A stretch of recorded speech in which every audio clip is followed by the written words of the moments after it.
GPS. Beritahukanlah jalan-jalan-Mu kepadaku. Ya Tuhan, tunjukkanlah itu kepadaku. Bawalah aku berjalan dalam kebenaran-Mu dan ajarlah aku, sebab Engkau Allah yang menyelamatkan aku.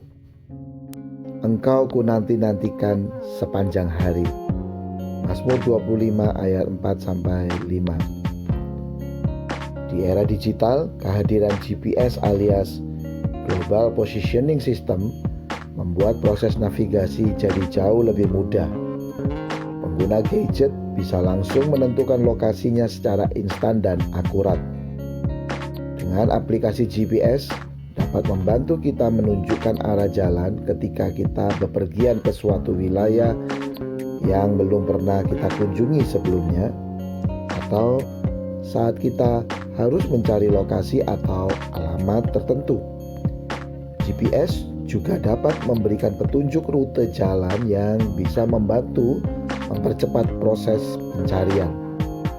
GPS memang mempermudah kita melacak lokasi yang akan dituju. Bahkan GPS juga bisa mengetahui jarak tempuh perjalanan yang akan dilalui. Hidup ini adalah sebuah perjalanan. Sebagai orang percaya, kita membutuhkan GPS yang menuntun perjalanan hidup kita. Sebagaimana Raja Daud dalam Mazmurnya sangat ingin mengetahui jalan-jalan Allah. Kita pun harus mengetahui jalan-jalannya supaya hidup kita senantiasa berada pada posisi yang benar dan sesuai dengan rencananya. Memang setiap kita diberikan kehendak bebas untuk menentukan pilihan, tetapi kita memerlukan tuntunan agar tidak tersesat dan salah pilih keputusan. GPS dalam hidup kita adalah firman Allah. Dengan sungguh-sungguh mengenal Allah dan memahami firman-Nya, maka kita akan memahami jalan-jalannya, yaitu prinsip-prinsip hikmat yang akan menuntun perjalanan hidup kita.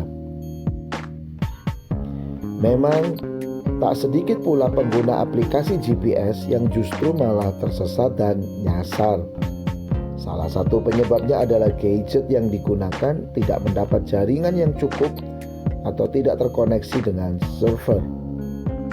Agar kita tidak tersesat dan senantiasa dapat memahami jalan-jalan Allah, maka kita harus senantiasa mempelajari, merenungkan dan mempraktekkan firman Tuhan dengan sungguh-sungguh di dalam hidup kita.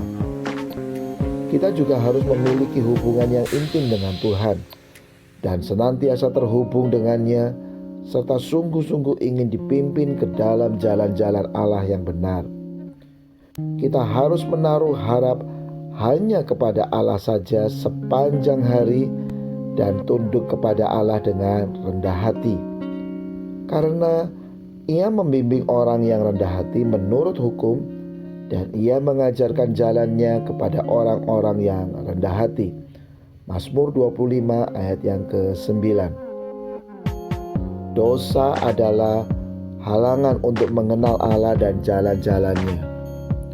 Agar dapat memahami jalan-jalannya, kita harus meninggalkan dosa dan disucikan serta diampuni.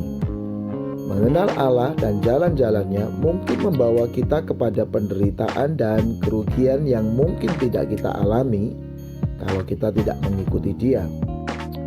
Tetapi Tuhan Yesus telah memberikan teladan bagaimana mengikuti kehendak Allah dengan sempurna, sehingga melalui Tuhan Yesus kita dimampukan untuk dapat mengenal Allah dan firman-Nya. Melalui ketaatan Kristus, kita juga menerima pengampunan atas dosa-dosa kita. Amin. Jadikan firman Allah sebagai penuntun hidup kita, sehingga kita memahami jalan-jalan Tuhan, yaitu prinsip-prinsip hikmat yang akan menuntun perjalanan hidup kita.